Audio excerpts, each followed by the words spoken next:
Guys, I'm still not convinced.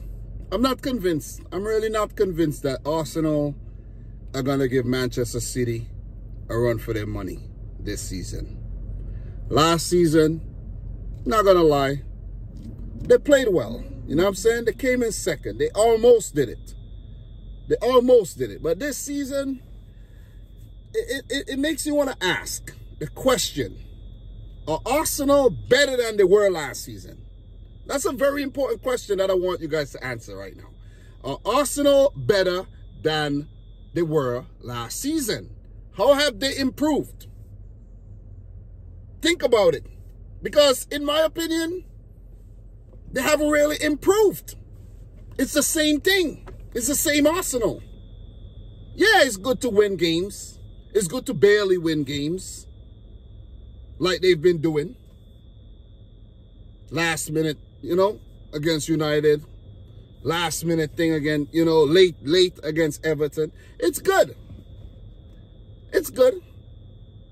But I don't see, I just don't feel like the team's better. Seriously. I'm trying to think of, am I wrong? How is the team better than last season? David Raya was brought in.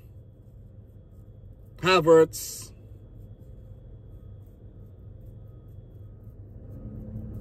Rice. Yeah. I don't see how better. I don't see how the team's better. Seriously. I really don't. But it's a positive that they picked up their first win at Goodison Park in quite a while. And they got that W over Everton, a team that they've been struggling against lately. But I'm not convinced. Arsenal needs to do more to convince me. That's just my opinion. You might have a different opinion, but I'm just not convinced that Arsenal are going to win the title this season. That's what I'm talking about, title. Yeah, I think Arsenal are good enough to get top 4 again. But then the question, you know, beckons. How are they going to manage the Champions League and the Premier League? Something that they haven't, you know, had to worry about in a while. I know there was the Europa League and all of that, but still, the Champions League is different. It's way different. There ain't even much to talk about when it comes to the game. There ain't much. There's not much. Arsenal won, Everton 0, Leandro Trossard in the 69th minute. And Trossard once again puts his hands up. He put his hands up. Talismanic player, and he seems like he can't really get a start. He can't hold down a starting berth at Arsenal as yet. That just shows that Mikel Arteta still not 100% sure what he wants to do in terms of his starting 11. He's not. And this is the thing that could haunt Arsenal. Ramsdale dropped, Raya started, and Raya wasn't tested at all. So he's going to keep playing. I don't know if Ramsdale is going to be in the Champions League and Raya is going to be in the Premier League, Ramsdale in the Cups or whatever. I don't know. It's left to be seen. But from right now, we don't know if Raya is going to be the man because he wasn't tested. But Raya is better with his feet than Ramsdale, and maybe that's the way Mikel Arteta wants to go. You know what I'm saying? He wants a ball-playing goalkeeper and someone who's also very solid with the gloves. But Ramsdale, in terms of his saving and everything, I think he's better. But in terms of the footwork, Raya might be the more level-headed goalkeeper. And Havertz dropped. That was a great choice to drop Havertz. Fabio Vieira, I think he had an okay game, you know what I mean? Quite influential. That was a really good choice. But Arteta has to find his 11, his settled 11, his preferred 11, the 11 that he could say, okay, that's my 11. Once everybody's fit, this is the team I'm going with. Yeah, there's going to be rotation, but still. Is it going to be Jesus or Nketiah? Is it going to be Thomas Partey at right back or, you know, Ben White at right back? What is it going to be? Is it going to be Zinchenko? What is it going to be? You see what is it going to be Tomiya? That's the questions. Arsenal are still, like, you know, trying to figure things out, in my opinion. Arteta is trying to figure things out still. But nevertheless, not to take anything away from the Gunners, I'm just asking a lot of difficult questions. It's a great start to the season. 4 wins, 1 draw. On the heels of Manchester City, I think level with Liverpool and Spurs. And the top 4 is taking a little shape. And Brighton are up there too, but Brighton did, I think Brighton lost the game. But the top 4 is taking shape. Is this the what we're going to see this season in terms of a title race? Spurs, Arsenal, Liverpool, Manchester City. Maybe Man United poke their nose in. Who knows? Who knows? Guys, answer that question as well.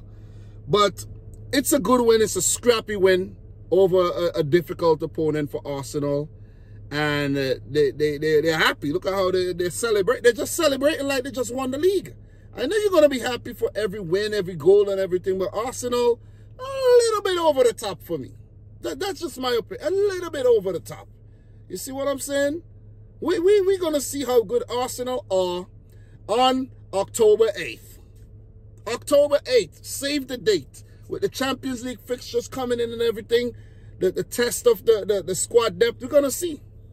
But I spent a long time talking about Arsenal, guys. Everton. It's a cause. What's going on at Everton right now is a cause for concern. You know what I mean? Everton, they have been really poor. And they're known to be a solid team at home, but they've been far from solid. It's like they're in quicksand right now. Let's just say that. And they're sinking very, very fast. Sean Dyche is under a lot of pressure right now. They can't seem to pick up any points, home nor away. But I think their away form has been a lot better than their home form lately. And after 5 games, they have picked up a solitary point. But they're still doing better than Luton Town and Burnley. And they're level with Sheffield United. So the only saving grace for Everton right now is that the teams around them are also not doing too well. Your Wolves, you know what I mean, your Bournemouths, even a Chelsea, a 14th, you know, Sheffield, Burnley, Luton Town. Those teams are not doing well. And you're always going to find that. Start of the season, teams not really starting well. So it's very early. I don't think they should pull the trigger yet and sack Sean Dyche, because Dyche is a man who knows how to get himself out of trouble. But the players just need to back themselves and try to build their confidence, you know, game by game. They need to start scoring more goals. I think their midfield is a bit too rigid. You're not going to be creative with a midfield like that. Some things need to be tweaked. Onana, Idrissa Gueye, and Doucouré in your midfield. Like, come on. There's absolutely no creativity there. All these guys are basically ball winners, rough midfielders. Onana is a little, you know, got something. But he needs somebody creative in the midfield there. They need creativity in the midfield. Who could they call on for that? I don't know. If you look around the Everton team right now, I don't know, man. You know what I'm saying? Maybe losing Anthony Gordon to Newcastle was a huge loss. That was a huge loss. Losing a player like Dominic Gray, who could be a little talismanic at times, that's a huge loss as well. Yeah, I'm looking around this team. I don't see anybody in them. There's no... Everton looks light. You see what I'm saying? They look light. I don't see anybody in there who could really spark up anything in the midfield, man. They look light. They need to... January, they need to go for somebody who's going to be creative in the midfield. They need some creativity in the midfield, because this ain't going to work. It's not going to work. Just try to identify some of the holes in this Evertonian team right now. It ain't going to work, man. It is not going to work. If they continue like this, it is not going to work. I'm just putting it out there. It ain't going to work. They brought in Beto. They brought in Chermiti. Brought in a few other players like Jack Harrison. I think he's injured right now. But the thing is, the creativity isn't there, man. They need to start scoring goals, but the strikers need the service. They need the service. They need the service to get the ball in the back of the net. It's that simple. And Everton have not been scoring enough goals. And they're always going to find themselves in problems. You see what I mean? So that's pretty much the gist of everything. And what I got from that game. They didn't really trouble Arsenal enough, in my opinion. And things got to change. And guys, it got to change. It got to change fast. It got to change really fast. It got to change fast because this is worrying.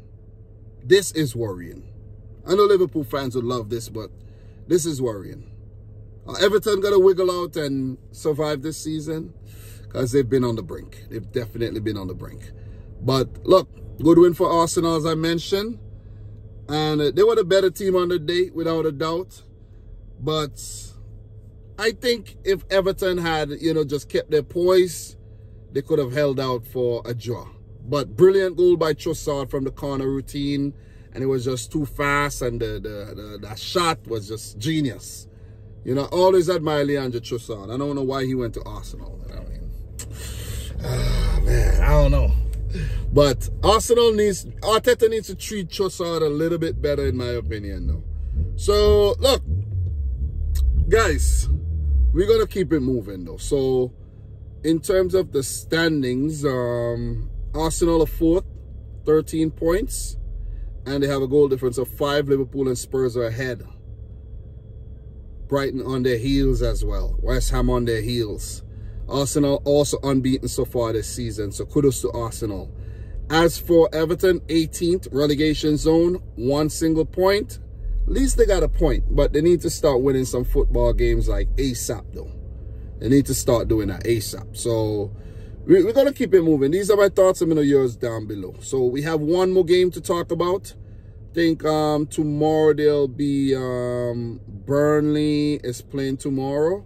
I think against Forest. So maybe I'll talk about that game tomorrow if I watch it or whatever. But yeah, let's see who comes out on top there. The other game I want to talk about, I think I'm going to move. I'm going to start driving home while I talk about this game. There's not really much to say about this game. Bournemouth 0, Chelsea 0. And in terms of the standings, Chelsea are 14th in the league with 5 points, 5 played. Bournemouth are 15th with 3 draws and 2 losses. Not bad, not bad. At least they're picking up some points. But this game just reminded me of back when we used to play football in primary school. Back when we were kids. You know what I'm saying? And we were playing primary school football. If you understand what I mean.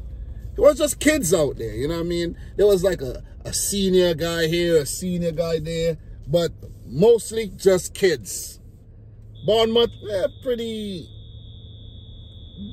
they're a young team. A lot of youngsters in that Bournemouth team.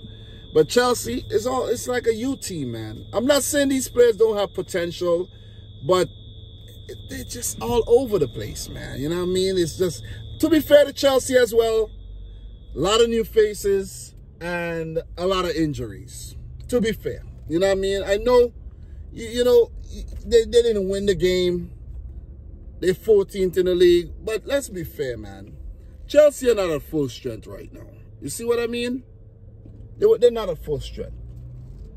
They're not at full strength. This game could have gone anyway. Bournemouth had their opportunities. Robert Sanchez pulled off some good saves. Chelsea had their opportunities. Jackson hit the post.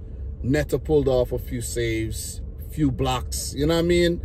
It was a well fought out game, and I think Bournemouth, they deserve a point. You see what I mean? I think they do deserve a point. Chelsea are down there now with the Bournemouths and the Crystal Palaces and the Evertons and them these days, it seems, man. What did they place last season? 12th? Chelsea would be, let me just say this. I thought after the first match day when Chelsea picked up a draw against Liverpool, that Chelsea were back. They were going to be amongst the top 7. Let's say top 7. I'm not going to say top 4, but even maybe you know, fight for top 5, top 4, top 5. But I don't know, man. I don't know, guys. Right now, Chelsea will be lucky to right now as we speak, not when the season started, right? Right now, Chelsea will be lucky to place top 10 come next year. Seriously, it sounds harsh, but it's a harsh reality. The team is just all over the place, man. You know what I mean? Mudryk and Enzo and these guys are not really hitting their strides, in my opinion. Nicholas Jackson, there's promise, but these guys are just not. They're just not doing enough. You see what I mean? Chelsea are just all potential. They all promise. And you know what they say? Promise is a comfort to a fool. So I'm looking like a fool now after the Liverpool draw, thinking that Chelsea are going to do well. But if, for example, they get a guy like Nkunku back, you know what I'm saying? They get Nkunku back. Ugochukwu, he made his debut.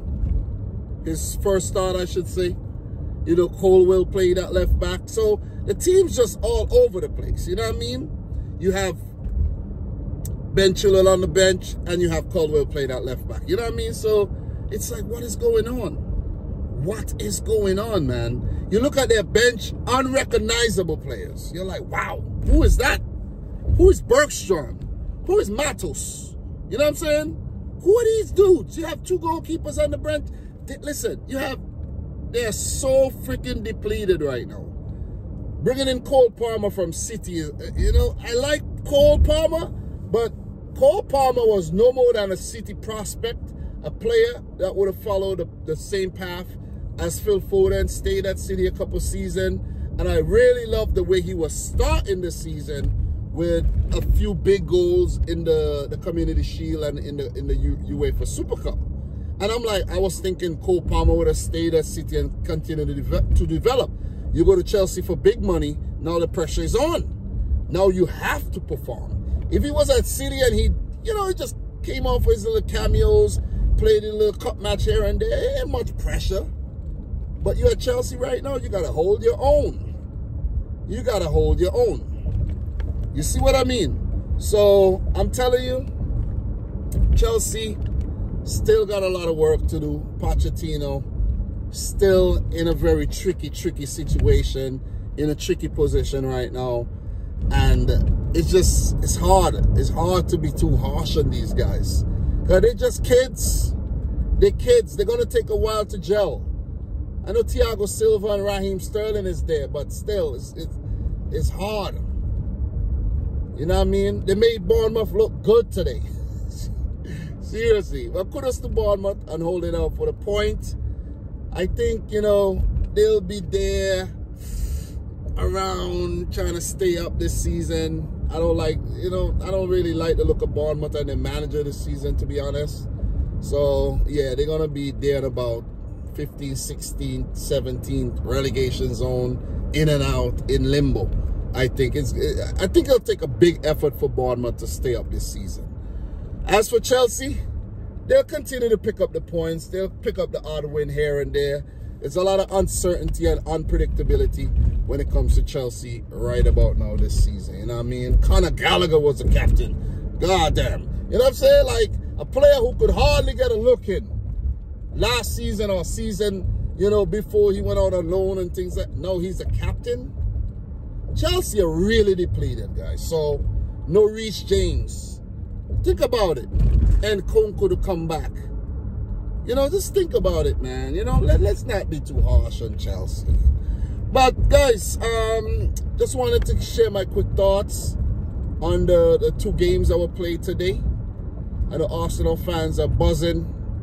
You know, they think they're going to win the title. But listen, Arsenal are not winning the title.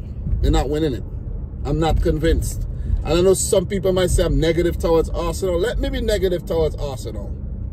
They're not winning the title. I'm not convinced. Listen, I'll be shocked. You see what I mean? If Arsenal win the title this season above City, the way they're playing. You got to beat the big boys. You got to beat them twice. You got to beat them with statement wins. And then we talk. But guys, I'm your boy, Dom. Subscribe to the channel if you're new. Like the video if you haven't yet done so. Let me know if I miss any major talking points down below. There's always something to talk about, but you know, I can't cover everything unless I take notes and I just write down everything. And still then, I won't be able to cover everything. You know, so that's impossible.